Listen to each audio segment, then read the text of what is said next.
Une présentation générale déjà du Ségur. Alors c'est certainement quelque chose de connu hein, pour tous. L'idée du Ségur, c'est de généraliser un partage fluide et sécurisé des données de santé dans leur ensemble et de pouvoir y accéder au travers de mon espace santé.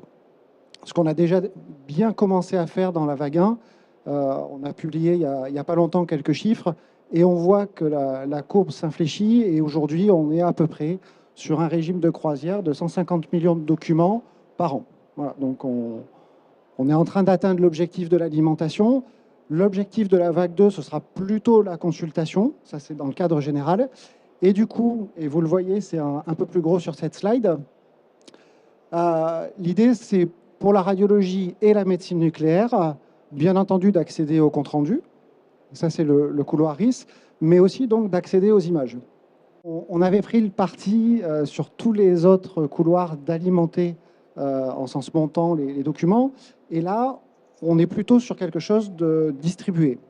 Mais du coup, un premier constat.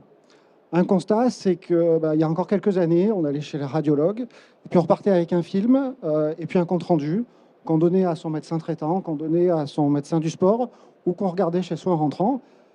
Aujourd'hui, parfois, on part avec un CD, mais on n'a plus de lecteur de CD. On a un accès à un portail, puis quand on va voir son médecin, on n'a pas forcément les codes, et ainsi de suite. Donc on voit qu'on est sur une logique de dématérialisation, mais sans encore avoir toute la mécanique qui va autour. Et donc, on a tous l'habitude à un moment d'accéder à nos images, et à toutes les images, comme vous pouvez le voir, mais sans avoir encore tous les moyens. Et c'est vraiment l'idée de la Dreambox, c'est de donner la possibilité, comme l'a rappelé le ministre la semaine dernière, quand on a lancé la nouvelle feuille de route, d'ici 2025, de pouvoir accéder aux images au travers de mon espace santé.